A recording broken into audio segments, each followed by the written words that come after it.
I just finished my thesis and I kind of struggle with it. And hey, I even learned how to juggle during my thesis.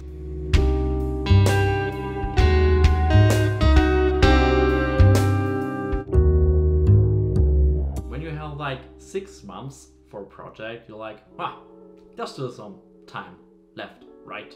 But there's always this creeping feeling that you still have stuff to do. So yeah, I procrastinated and this was a problem. I always found myself with the attitude, I can still start tomorrow, right? But yeah, I randomly started doing things like going to the fridge at least 10 times and checking it, even though I very much know what is inside of it. Or started randomly cooking a random meal because I'm kinda hungry and I can't starve because I'm hungry kind of vibe. Or randomly taking a walk outside, which is good. It's perfect for your health, but yeah, sometimes it doesn't match with your time management in a way. Adding to that comes screen time of at least 3 to 4 hours daily on social media. And these apps were for me YouTube, TikTok or WhatsApp, especially WhatsApp because I communicate a lot, I guess. And yeah, this was kind of a problem, not gonna lie. So yeah, I felt like I've barely time for my thesis and I did everything else what I wanted to do, but randomly, yeah, that ended up in a very bad time management and yeah, procrastination of course.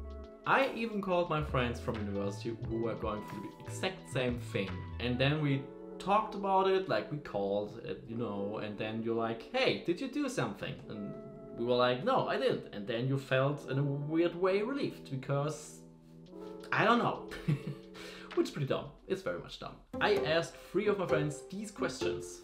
First, how did they feel during the thesis or like their project? If they procrastinated and how they did it. And last but not least, what actually helped to do the thesis or like the project they were like working on.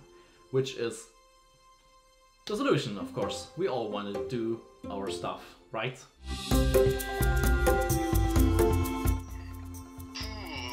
How did I feel during my thesis? Like you get all the information and it's confusing you, so you will keep waiting and waiting. Oh yeah, I can do that tomorrow. Oh yeah, we'll do it next week. Oh, I'm still confused how it works. Kind of weird because at first I had no pressure at all, but I'm the guy that needs pressure. So basically everyone was saying they had trouble at one point, some less, some more, of course. It depends on the human being. But there are all similar reasons. They want to avoid this feeling of pain, in a way. This inner pain of writing.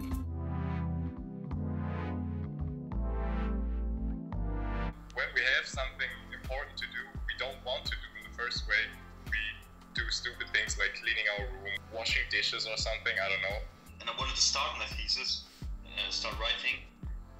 There was always YouTube. Always YouTube in between, you know?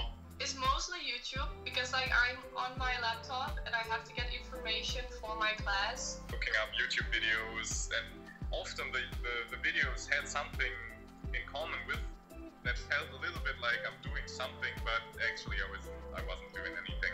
It's also kind of interesting that YouTube was like the most frequent app they like told me why they were procrastinating. It's most likely because they're all like researching for stuff and YouTube is of course one of the biggest thing on earth and you kind of research and then you just like get stuff recommended by your algorithm. So the priorities are like kind of shifting for that moment. You have like this urge to click on that just to not be confronted with your work. Brother, this is simple. What helped me is that I had to do it to graduate. There's no way around it, you know? My mind is like, okay, I get going, and then I get into the project. And that's mostly because of the pressure, because of my competitive side, and just because I had to take the time. Colleagues from university or friends, they also did thesis at that time, and when we sat together, like in the university at a spot where I don't have access to stuff that interrupts me. So yeah, my friends were saying that it helped to have pressure, of course. What else helped? Like to be in a working environment, which is good. Like a working environment can really help a lot. It can be like sitting in a cafe, somewhere else in your apartment, or best case scenario in a library of your university, or like library in your town. So what helped me was to set a timer for at least 20 minutes. 20 minutes was like this time where I was satisfied to do stuff. So it was not too much, I didn't get overwhelmed, because if you like have to write a lot of stuff, you're like, wow. It kind of creates a goal. So you have like this goal, you have this 20 minutes and you're going to be productive during this time. You need to commit at one point. And this time span helped me personally like a lot. I personally feel more motivated for this 20-minute time span because it's just like not too long. So I don't know if you're aware of the Tim Ferriss concept, the 2 crappy pages. So this is what I kind of did as well. The 2 crappy pages technique or rule, whatever you name it, is actually saying, yeah, of course you have to write 2 pages a day at least. They can be crappy, they can be everything. This was still a little bit too much for me, so so I did it with half a page at least.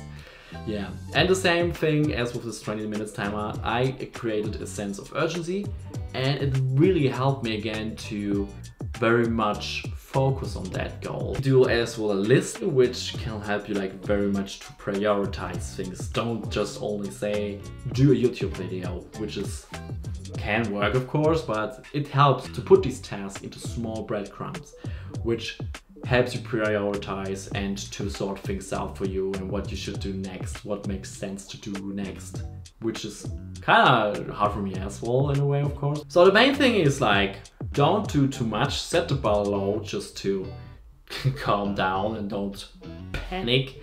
I don't know, it can sometimes be very overwhelming to do like a thesis project, film project, whatever. I mainly have filmmakers here. And maybe you will start today or tomorrow.